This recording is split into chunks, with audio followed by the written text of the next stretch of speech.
Sophie Leski, je suis architecte. Je ne sais plus quand est-ce que j'ai eu mon diplôme à l'école d'architecture de Bordeaux.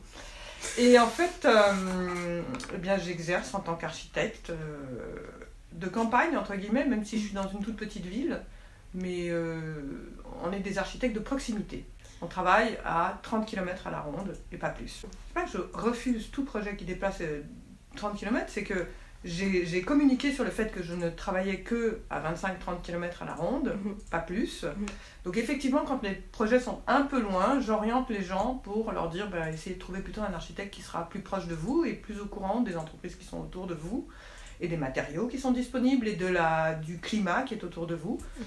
Et effectivement, c'est un pari que j'ai pris de dire que c'était comme ça que j'allais travailler et pas autrement.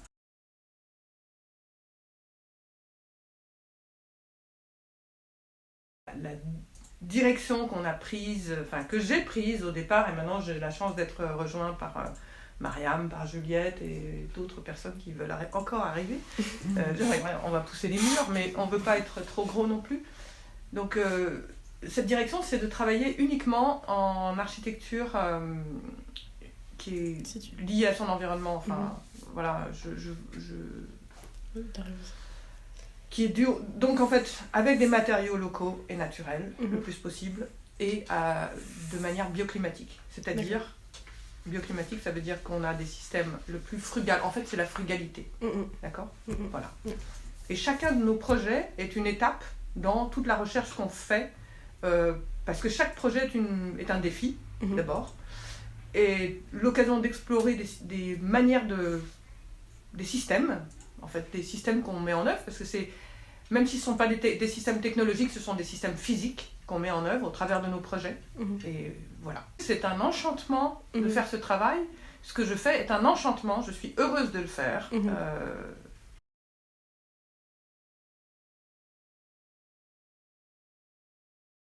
J'ai fait mes études à Bordeaux, et à Bordeaux, j'avais des professeurs extraordinaires dans les années 70, fin des années 70, qui avaient eu le choc pétrolier. Enfin, ça avait commencé déjà à impacter les réflexions de l'espace et la manière de construire. Et bon, premier prof de technologie, en première année, c'était du genre, vous dessinez une maison complètement autonome, un petit cabanon complètement autonome, avec le gaz au fond du jardin, parce qu'il y a le toilette sèche qui est au fond du jardin, et vous verrez, tiens, aujourd'hui, il manque de gaz. En gros, c'était ça. Ça m'a marqué, j'ai été élevée là-dedans, donc dans cette dynamique de faire attention à l'énergie dont on dispose. Et l'énergie dont on dispose, petit à petit, au fur et à mesure de l'ouverture de nos consciences, ça a été les savoir-faire humains qu'il peut y avoir, des matériaux qu'il peut y avoir, etc. etc. Enfin, c'est arrivé ces 15-20 dernières années. Et à un moment donné de ma vie personnelle, architecture, j'ai arrêté l'architecture. J'ai rendu ma carte parce que je ne me reconnaissais plus dans ce monde où il n'y avait pas de conscience avec l'environnement. C'est-à-dire qu'aux endroits où moi j'étais, où je me suis trouvée, je ne pouvais pas exercer en étant parfaitement claire et alignée au sens qu'il y avait au fond de moi, qui était d'être sur Terre. Voilà. Donc je ne suis pas baba cool du tout. Je suis un être humain. Je cherche à intégrer dans la vie, dans le tous les jours, cette conscience de faire ce qu'il faut, mais que ça soit confortable, que ça soit... Parce qu'il y a des proportions, il y a tout ça, et ces matériaux. Donc les matériaux. Piste, ça a commencé, donc ça s'est matérialisé en 2015, et c'est une association justement qui a été faite à la suite d'un projet qui est là, c'est celui-ci, qui était le projet d'une maison de paille, qu'on a fait en prenant de la paille à 5 km, du chanvre à 3, de la terre sur le site, ou presque, et des compétences qui se sont retrouvées être des compétences de savoir-faire humain, parce que c'est extrêmement important, qui se sont retrouvées être des gens qui étaient à maximum 20 km à la ronde. D'accord ? Et cette maison a été conçue avec beaucoup de matière grise, et puis beaucoup d'enthousiasme de la part de tout le monde autour de ces matériaux, et le fait de se rendre compte que tout était disponible autour. Mais il faut aller les chercher. Chacune est dans son coin. L'agriculteur est là, le bâtisseur est là, etc., etc. Et puis il y a aussi des montées de compétences à faire, de faire comprendre au maçon local qu'effectivement, avec de la terre, il va pouvoir faire quelque chose aussi, etc., etc. Et donc de là est née l'idée de piste, c'est patrimoine, innovation, savoir-faire, territoire, environnement. Oui, c'est ça. C'est sur le patrimoine, c'est-à-dire sur ce que nous avons, on a de l'innovation à toujours mettre en œuvre pour le rendre vivant déjà, surtout. Toutes les traditions doivent être réactualisées et réintégrées et réappropriées en fait. Et réappropriées quand on se la réapproprie, quand on a chacun une part de génie, entre guillemets, chacun une part à exprimer, eh bien, il se transforme automatiquement. Et ça, c'est ce qu'on appelle une tradition vivante. Enfin, et c'est pour ça, l'appeler patrimoine, et on avait mis innovation à côté du patrimoine, c'était effectivement, c'est notre patrimoine. C'est tout ce que nous avons autour, c'est toutes nos richesses. On est dans un territoire agricole ici, il y a des céréales, il y a du chanvre, il y a de la terre, on a une tradition de terre depuis plus de 5000 ans, il y a les potiers et compagnie. Qu'est-ce qu'on fait avec tout ça? Il y a de la pierre. Là, on travaille en ce moment, c'est lié aux petites villes autour, petits villages, petits bourgs qui sont autour.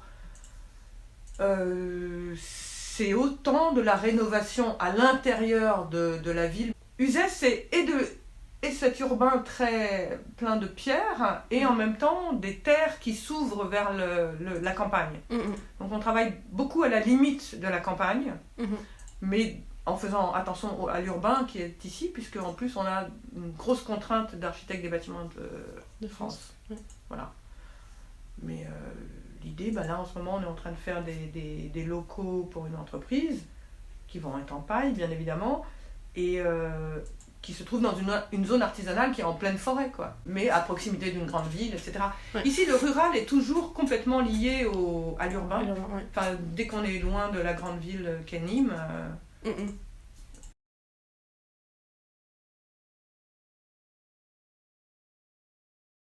Et il y a 5-6 ans, on est en quelle année? 2021, 2022, donc 2021. Ça fait 7 ans qu'on avait créé Piste, on était 3 à partir de ce projet-là.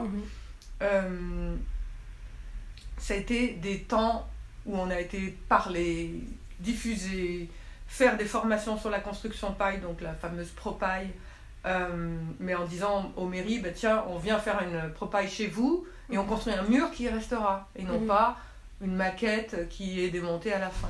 Donc voilà, on a fait des choses comme ça, on l'a fait dans Uzès aussi. Tout ça, c'est un travail de fourmi, mais que nous sommes pleins à faire en France, enfin pleins, nous sommes plusieurs à le faire, pas tant que ça finalement, mais quand même, de plus en plus. Et en ce moment, c'est en train de se diffuser totalement, et ça, c'est assez extraordinaire. C'est enfin. Parce que du coup, ça rentre dans les consciences de ceux qui sont des acteurs, bâtisseurs, et ça rentre, du coup, la demande, parce que ce qu'il faut, c'est avoir une demande qui se fait, et que l'offre puisse être là. Donc l'offre, on stimule l'offre de matériaux naturels locaux par la demande qu'on a stimulée en faisant comprendre qu'effectivement, c'était vraiment ça qu'il fallait faire. Et plus il y a de prescripteurs, moi je vois, j'ai des collègues architectes, je viens de voir un copain architecte qui est absolument fantastique, qui vient de faire une pro-paille. J'ai dit bienvenue, enfin enfin vous faites tous de la paille. Et l'autre jour on était à Toulouse au Havre du développement, parce qu'on a eu un projet qui a été mentionné, sélectionné, je sais pas comment on dit, et on a dit, effectivement j'ai fait une phrase en disant mais qui ne construit pas en paille aujourd'hui? Je veux dire, c'est là, ça revient chaque année. Pour l'instant, ça revient chaque année, parce qu'un peu de changement, un peu plus, on n'en aura plus du tout. Mais pour l'instant, on a ça. Qu'est-ce qu'on attend pour se protéger du chaud, du froid et tout ça avec? Alors, paille, il n'y a pas que la paille. Il y a tous les matériaux qui peuvent être... Enfin, tous les matériaux qui ont leur place au bon endroit, etc. Bon, ça, c'est ce côté architecte. Et donc, le côté de diffuser aux habitants, enfin, nous, notre atelier ici, maintenant, c'est vraiment le fait de... Chaque projet, on en parle. On fait faire des films pour communiquer, pour que ça se voit, que ça se sache, que ça soit... On travaille l'image dessus, pas pour montrer nous, mais pour montrer ce qui se fait. Procédé, et pour expliquer. On est là, on est prêt à tout dire. Enfin, moi, j'arrive en fin de carrière, enfin, bien qu'un architecte, ça peut mourir sur pied. Hein. C'est vrai, on peut aller jusqu'à 90 ans. C'est mon bonheur d'être architecte. Oui. Voilà. Je suis très très très heureuse d'avoir repris l'architecture. Je pensais l'avoir arrêté, je l'ai arrêté en me disant c'est fini, je ne peux plus être architecte, il faut que je sois ailleurs pour transmettre ce côté d'autres choses. J'avais renoncé. Et je suis très heureuse d'avoir repris le flambeau et d'avoir ma place dans ce flambeau, quoi. C'est super intéressant d'être avec des jeunes et c'est super intéressant d'être à ton contact. Je crois qu'on apprend tous plein de choses les uns des autres et ça c'est formidable. Moi ça fait plusieurs années que j'ai des gens qui travaillent avec moi maintenant, mais qui passent et puis qui partent, et puis là il y en a une qui m'a appelée tout à l'heure en me demandant si elle pouvait revenir, donc je dis oui, reviens, toi je veux bien, vraiment je veux. Ça fait 6-7 ans que j'ai des gens avec qui je travaille, et puis là depuis 3-4 ans on a énormément de travail qui arrive. Tout est une histoire de stimuler les gens qu'on a autour de soi à faire. Là, par exemple, on a gagné le concours, on ne fait jamais de concours, on nous avait invités à le faire, donc on a participé à un concours, on l'a gagné, et on est en train de stimuler les agriculteurs de la commune à produire la paille qui servira à la construction de ce bâtiment. Disons que moi, je ne suis pas un animateur de territoire, je suis un animateur de conscience, je dirais. Et j'ai fait partie à un moment donné, au niveau de développement local, de ce qu'on appelle le pôle d'équilibre territoire rural, le PETR, Usagement du Gard. J'étais la présidente du conseil de développement, donc la représentation de la société civile. Et je me rends compte que j'ai arrêté, parce que je me rends compte que je suis plus utile à agir sur des projets qui ont des impacts dans les communes dans lesquelles on intervient, notamment maintenant. Peut-être avant c'était pas possible, mais maintenant, en ce moment, beaucoup de communes nous demandent. Et j'arrive au développement local et économique de cette manière-là. Parce qu'en stimulant un projet qui est intégré dans un lieu, que des élus prennent à partie, qu'ils s'engagent sur ces projets, ça stimule ce développement économique local. Parce que pour revenir au départ, développement économique, prise de conscience des habitants, etc. Pourquoi ? Parce qu'autour du projet, on fait énormément de communication en permanence, de formation, d'information, pour faire passer dans l'idée de tous que la paille, c'est pas la maison des 3 petits cochons qui s'envolent quand on souffle dessus, parce que c'est qui s'envolent et non pas qui se brûlent. Et donc, effectivement, oui, il y a des tas d'exemples qui se mettent en place maintenant. Ça explose maintenant.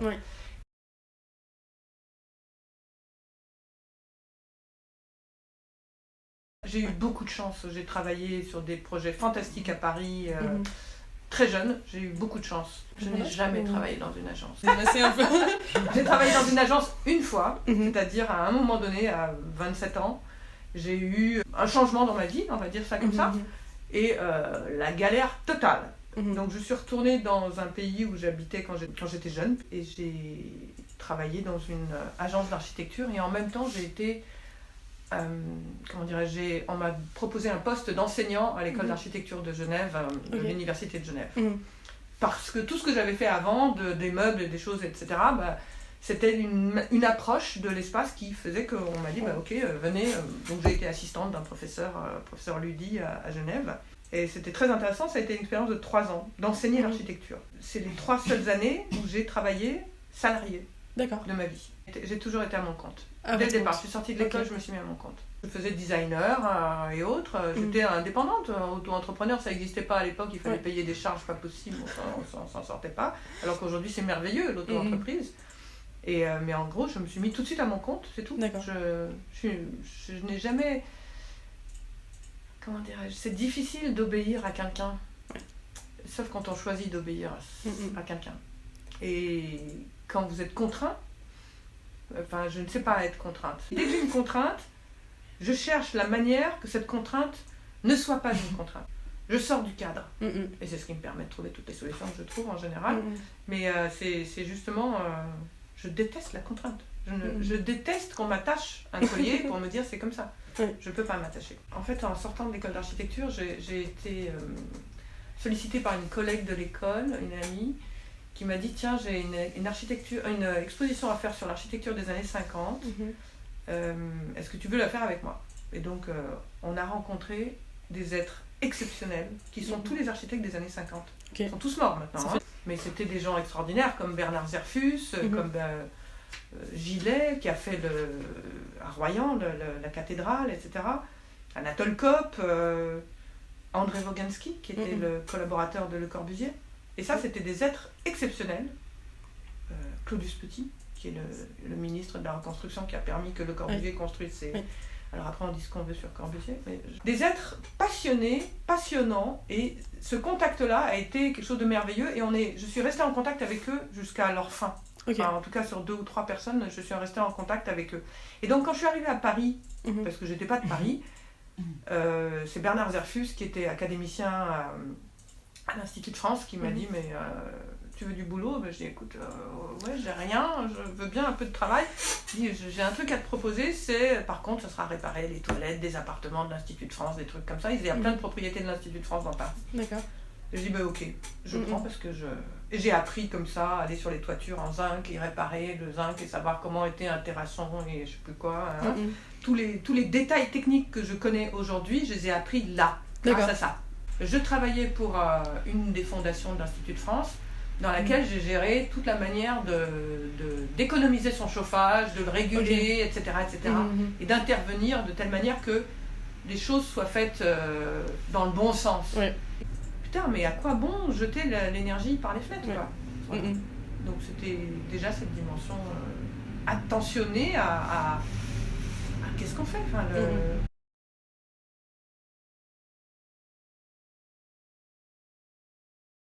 disons que j'ai pas de Porsche. Et que ce matin, il y a un client, mais à qui on va dire qu'on va pas travailler avec lui, qui m'a dit que ma voiture était une merde. C'est vrai que j'aimerais bien m'offrir une autre voiture, mais je sais plus quoi faire. Je suis pas dans la galère, mais je suis pas dans l'abondance. Je gagne 2000 € par mois, voilà, ça me suffit. En fait, ça me suffit. Mais c'est vrai que je n'ai plus d'enfants. Enfin, mes 2 enfants sont partis, ils sont grands, ils sont autonomes. Donc pour l'instant, ça me suffit. 2, 3 000, entre 2 et 3 000, voilà. Et chacun est collaborateur ici, je peux pas.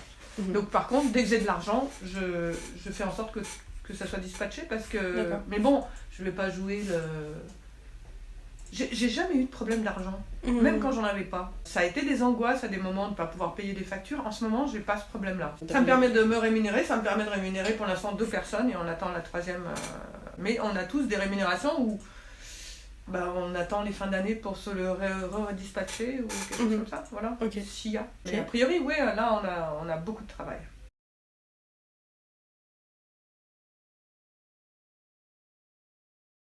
Ma première année d'archi, puis à la fin des études d'archi, j'ai fait aussi un certificat d'écologie humaine à l'époque, en même temps. Enfin, donc, ça a toujours eu, cette conscience, elle a toujours été là. Quand j'ai travaillé mes premières années d'architecte, d'abord, j'osais pas être architecte, parce que être architecte, c'est une responsabilité énorme. Enfin, pour moi, c'était ça. C'est une responsabilité énorme sur le fait qu'on bâtit quelque chose qui reste et qui a un impact sur les êtres humains qui sont là. Et donc, cette responsabilité, il m'a fallu quelques années avant d'accepter de la prendre complètement. J'ai commencé par faire du meuble, du mobilier, des aménagements d'espace, etc. Et de la matière, approcher la matière et approcher le corps humain, parce que quand on fait des chaises et autres, on approche la dimension du corps, la manière dont un corps bouge. Et d'ailleurs ici, je n'arrête pas de dire, quand on me dit, c'est quelle mesure? Je dis, tu écartes les mains et tu regardes comment tu passes, comme ça et tout. Et si tu veux, tu prends un mètre pour savoir. Je refuse d'apprendre une mesure par cœur dans la tête ou quoi que ce soit. Bon, bref.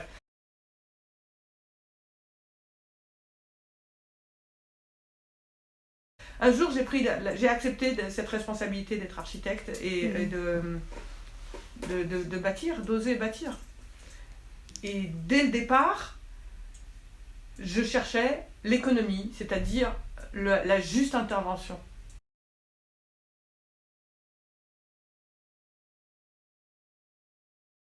Les calculs thermiques. Hein?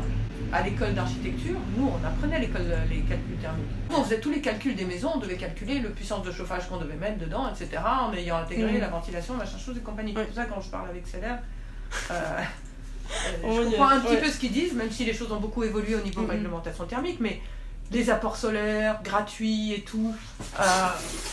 Moi, ma Bible de l'époque, de l'école d'architecture, c'était ça. D'accord. D'accord? Architecture bio, architecture de soleil. Ça, c'est des petites choses que vous ne trouvez plus. Et on avait aussi, les premières années, en 1981, Archi de terre. Archi de terre. En 1981, il y a eu une super exposition à Paris sur l'architecture en terre crue, puis après, on a arrêté d'y penser. Est-ce que vous avez toujours des cours de dessin, de couleur, de sculpture dans les 2 premières années d'architecture ou pas? Oui. Ok. Ouais. Donc ça, on avait... Est-ce que vous avez ça à Montpellier, tout ça? Oui. Ouais. Donc on avait beaucoup ce côté-là, ce côté d'esthétique, parce qu'on avait un professeur assez extraordinaire qui s'appelait Serge Bottarelli, qui était avec beaucoup d'emphase et autres, trône, papillon, mais d'une humanité exceptionnelle et d'une compréhension de... Il nous a appris la composition architecturale. Alors ça paraît absurde parce qu'aujourd'hui on dit on déforme et tout, les 3D et tout ça. Il n'empêche qu'un espace qui a une bonne proportion, dans laquelle votre être peut se dilater, parce qu'au fond c'est une dilatation de l'être complète, dans un lieu, ou au contraire un étouffement total, eh bien ça se programme par la forme qu'on met en place. Voilà. Donc on apprenait à faire de l'espace, à l'éclairer, à l'amener. Mais on apprenait à le faire tenir aussi, techniquement, avec des calculs, la résistance des matériaux, etc. etc. Donc on avait plein de calculs, plein de trucs, de machin. Vous avez eu ça? Oui. En 5e année, on avait une maison en bois à construire avec un monsieur qui s'appelait Bernard Pagès, qui avait cette agence par là-bas, où on dessinait tous les détails au 10e des structures bois, des trucs, des machins. Enfin, on savait ce qu'on faisait. On apprenait à construire. Ça, c'était la force de Bordeaux et de Strasbourg. Il y avait 2 écoles qui apprenaient à construire à l'époque, c'était ces 2 écoles. On avait la sensation qu'on pouvait faire beaucoup et que l'idée, c'était le défi. Mais après, chaque personne dans une école d'architecture a sa propre programmation intérieure, son propre schéma de vie, son propre diagramme, on dirait plutôt qu'un schéma. Un diagramme qu'il va remplir, construire, étoffer au travers de ce qu'il va avoir comme expérience dans la vie. En fait, c'est ça. Donc, oui, tout est possible. C'est pour ça que je pense qu'une école, elle doit apprendre que tout est possible. Parce qu'après, c'est toi, avec ta structure interne, ton diagramme, qui fait que ça fonctionne. Que tu vas articuler là, alors que d'autres vont articuler sur d'autres endroits. Et c'est pour ça qu'on est tous différents. On apprenait à composer à l'ancienne, certes, mais ça a permis de décomposer à la nouvelle.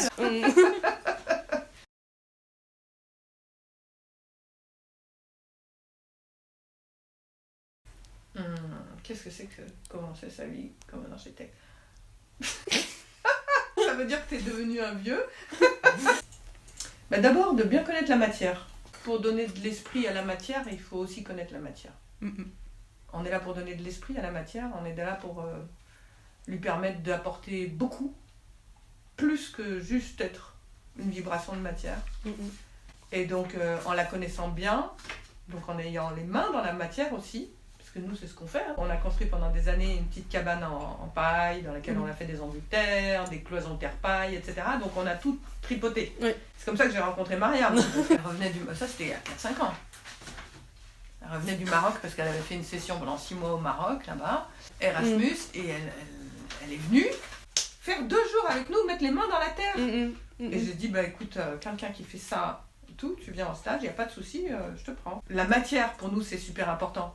Tu peux pas dire, oui, faites ça comme ça, si tu sais pas comment c'est fait. Voilà. Donc la matière, de regarder des chantiers, de faire toutes les expériences possibles, et puis d'accepter tout. Quelqu'un qui va te dire, est-ce que vous pouvez me faire un petit truc comme ça? Oui, ça commence par une fenêtre, être architecte. C'est d'accepter, c'est pas... alors bon, il y en a, ils commencent avec des concours, ils réussissent magnifiquement bien. Ok, tout le monde n'a pas... C'est la même chose que je dis à ma fille qui fait du film, et à qui je dis, mais prends ça, tu voulais être dans le cinéma, tout ça, mais prends ce qui est là, regarde tout ce qu'on t'offre, tout ce qui t'est possible de faire. Et c'est des fois, on rentre, quand j'ai accepté les chiottes à Paris, où j'avais pas un raid, c'est des opportunités qu'il faut savoir saisir. Parce que ça m'a amené à refaire l'Institut océanographique à Paris, à 30 ans. Et ce qui est rien. Ce qui est pas rien. C'était je sais pas combien de mètres carrés, un amphi de 600 places, un amphi de 200, et dans lequel il fallait repenser tous les systèmes de mise aux normes de sécurité, mais ça a transformé complètement tout l'espace. Waouh, tout ça parce que j'avais commencé par les chiottes, quoi. Pas de l'institut, mais des appartements de l'institut. Donc, ce que je dirais aujourd'hui, c'est vous voulez quelque chose. Alors, il y a des gens qui ont besoin de sécurité, de commencer dans des agences, puis qui, à 40 ans, se mettent à leur compte, etc. Et puis, il y a des gens qui, dès le départ, ils veulent fonctionner autrement. Il va y avoir des moments durs, c'est évident. Mais accepter des opportunités que la vie vous donne, parce que la vie, elle est là pour donner tout ça. Hein. Je sais pas, ce matin, il nous est arrivé un truc merveilleux dans ce sens-là. Pouf, on reçoit un coup de téléphone d'un contrat qui dit bon, on signe avec vous. Ouf. Et au même moment, j'ai un coup de téléphone de collègue qui dit oui, je peux revenir bosser avec vous. Bah oui, les choses elles arrivent. Vous voyez, je sais pas, vous avez confiance dans la vie?